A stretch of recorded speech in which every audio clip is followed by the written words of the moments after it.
एक मासूम शुरुआत जिसमें प्रेम ने सांस ली। कहानी शुरू होती है इलाहाबाद की एक शांत पुरानी सी गली में, जहां मोहल्ले की हर आवाज में जिंदगी की मासूमियत थी। वहीं एक बड़े से मकान में रहते थे प्रोफेसर धर्मदत्त। उनके परिवार में उनकी बेटी सुधा थी, एक बेहद खूबसूरत, सादगी से भरी, तेज तर्रार और संस्कारी लड़की। और उसी घर में अक्सर आने जाने वाला एक लड़का था, चंदर यानी चंद्रकांत, प्रोफेसर साहब के शिष्य। एक सीधा सादा, पढ़ाई में तेज और बेहद सम्मानित लड़का। चंदर और सुधा का रिश्ता खून का नहीं था, लेकिन भावनाओं में वो किसी सगे रिश्ते से कम भी नहीं था। सुधा के पिता उसे अपने बेटे की तरह मानते थे और सुधा ने तो चंदर को अपने जीवन का वो हिस्सा मान लिया था जिसे शब्दों में पिरोना मुमकिन ही नहीं। दोनों साथ पढ़ते, बातें करते, बहसें करते और बिना कुछ कहे भी बहुत कुछ कह जाते। सुधा कभी जिद करती तो चंदर मुस्कुरा देता। चंदर अगर उदास होता तो सुधा की एक नजर उसका सारा दुख धो देती।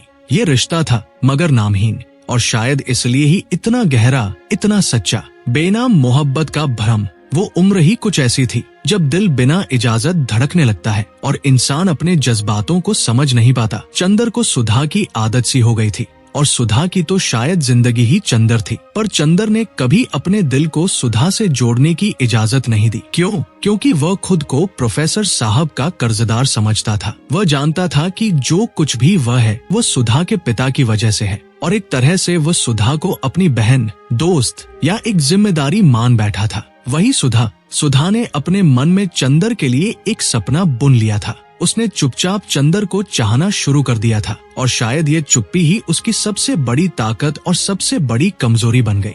जब मोहब्बत को नाम देना जरूरी हो गया, एक दिन सुधा ने चंदर से सीधा सवाल पूछ लिया, अगर मैं तुमसे शादी करना चाहूँ तो? चंदर चौंक गया। उसकी पूरी दुनिया एक पल को थम सी गई। उसने धीरे से कहा, सुधा, तुम क्या कह रही हो? तुम मेरे लिए? मैं सब जानती हूँ। सुधा बोली, मैं जानती हूँ कि तुम मुझे क्या मानते हो, पर क्या तुम्हारा दिल कभी नहीं धड़का मेरे लिए? चंदर चुप रहा। उसकी आंखों में कई सवाल थे, समाज, संस्कार, कर्ज, इज्जत। लेकिन सुधा को चाहिए था सिर्फ एक जवाब, हाँ या ना। और चंदर ने ना कह दिया। लेकिन वो ना नहीं था, वो एक मजबूरी थी। वो डर था उस समाज का, उस रिश्ते का जिसने चंदर को बांध रखा था। जब प्रेम का गला समाज घोंटता है, सुधा टूट गई। उसने खुद को संयमित किया और पिता की मर्जी से एक और लड़के से शादी के लिए हाँ कर दी। वो जानती थी ये शादी उसके दिल की मौत होगी, पर आत्मा की शांति शायद यही है, त्याग। चंदर ने उसे जाते देखा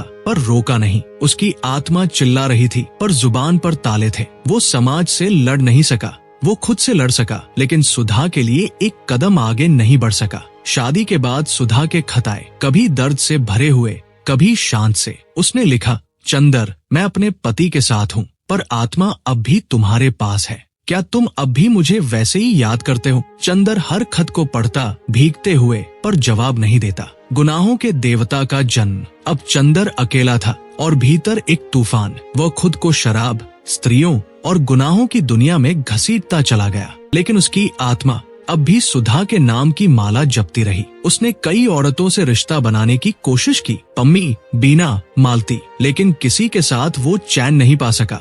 हर चेहरा, हर मुस्कान उसे सुधा की याद दिलाता। हर बार वो खुद को समझाता, मैं पापी नहीं, मैं मजबूर हूँ। मैंने जो किया वो गुनाह नहीं, ये मेरा पश्चाताप है। और ऐसे ही धीरे धीरे चंदर बनता गया, गुनाहों का देवता। जब देर हो गई थी तब समझ आया। कई सालों बाद सुधा और चंदर फिर मिले, एक अस्पताल में। सुधा अब बीमार थी, थकी हुई थी, और उसके भीतर अब भी वही प्यार था। चंदर ने उसे देखा, उसके चेहरे पर अब भी वही मासूमियत थी, लेकिन आंखें थकी हुई थी। उसने चंदर से कहा, तुम्हें याद है मैंने एक बार पूछा था, क्या तुम मुझसे शादी करोगे? आज मैं फिर पूछती हूँ, पर इस बार जवाब मत देना, बस मेरा हाथ थाम लो। और चंदर चुपचाप उसका हाथ थामे रहा। वो कुछ कह नहीं सका। सुधा की आंखें बंद हो गई, हमेशा के लिए। निष्कर्ष, प्रेम, त्याग और आत्म बलिदान की कहानी।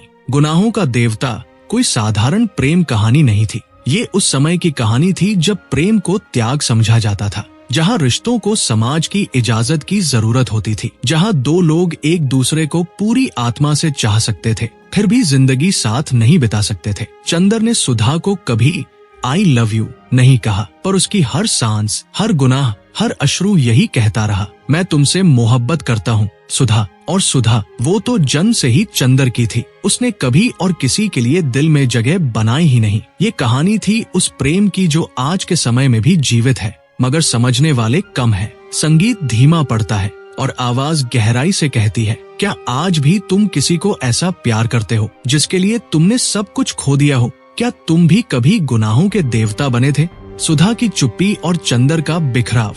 सुधा चली गई थी, पर उसके जाने के बाद चंदर की जिंदगी में जो खालीपन आया वो शब्दों में नहीं बयां हो सकता। ऐसा लगा जैसे कोई सांसें ले तो रहा है लेकिन जिंदा नहीं है। चंदर का हर दिन, हर शाम सुधा के बिना अधूरा था। हर जगह उसे सुधा की हंसी सुनाई देती, उसकी साड़ी की सरसराहट महसूस होती।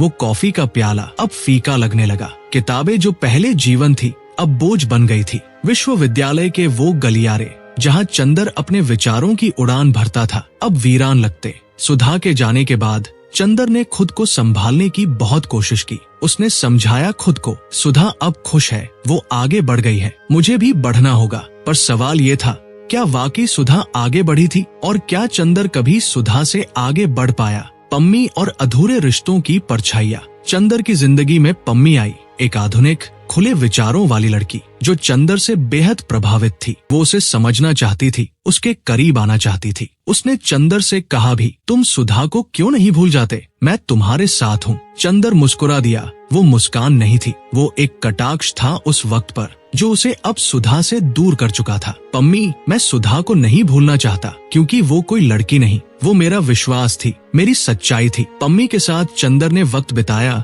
हंसी बांटी, बातें की, लेकिन हर बार एक सीमा थी, एक दीवार थी जो सुधा की याद से बनी थी। पम्मी ने एक दिन कहा, तुम सुधा के साथ रहे बिना भी उसकी ही परछाई में जी रहे हो चंदर, ये मोहब्बत नहीं, ये कैद है। पर चंदर ने जवाब दिया, अगर ये कैद है तो मैं सजा भुगत रहा हूँ, अपने गुनाह की। धर्म, संस्कार और समाज की बेड़िया। चंदर का सबसे बड़ा संघर्ष केवल सुधा से जुदाई नहीं था, बल्कि वो संस्कार थे जो उसे भीतर ही भीतर जकड़ रहे थे। प्रोफेसर साहब के प्रति उसका सम्मान, उसके संस्कार और वो सोच कि गुरु की बेटी को चाहना भी पाप है, ये सब उसे तोड़ता रहा। समाज ने कभी सुधा और चंदर को खुलकर जीने नहीं दिया।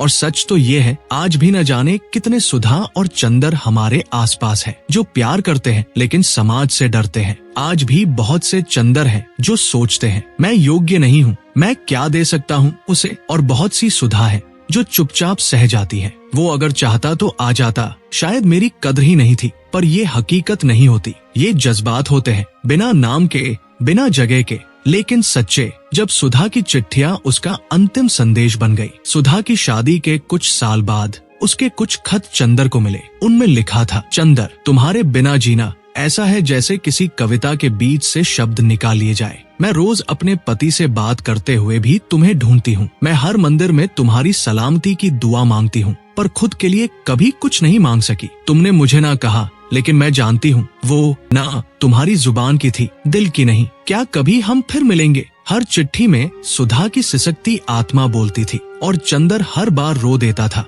लेकिन जवाब नहीं देता। उसे लगता, अब क्या फायदा, वो अब किसी और की है। पर क्या सच में, क्या आत्मा किसी और की हो सकती है? अंतिम मिलन और अंतिम विदाई। जब वर्षों बाद वे दोनों मिले, वो दृश्य मानो किसी पुराने सिनेमा के आखिरी सीन जैसा था। धुंधलाती शाम, अस्पताल का सन्नाटा और दो आत्माएं जो अब भी एक दूसरे की धड़कनों में धड़कती थी। सुधा अब थकी हुई थी, उम्र और हालात ने उसे तोड़ दिया था। चंदर भी बुझा हुआ था, पर उसकी आंखें अब भी वही सुधा को ढूंढ रही थी। उन्होंने एक दूसरे को देखा, बिना शब्दों के, बिना सवालों के, जैसे सारी उम्र की बातें एक नजर में कह दी हों। सुधा ने धीरे से चंदर का हाथ थामा और कहा, काश तुमने उस दिन हाँ कहा होता तो मैं आज तुम्हारी होती। चंदर की आंखों से आंसू झरने लगे। वो बोला नहीं, सिर्फ उसका हाथ और मजबूती से थाम लिया। वो कुछ देर साथ बैठे रहे, फिर सुधा की सांसें थम गई, चुपचाप, शांति से, लेकिन शायद सुकून में, क्योंकि वो जान गई थी चंदर अब भी उसी तरह उसे चाहता है। गुनाहों का देवता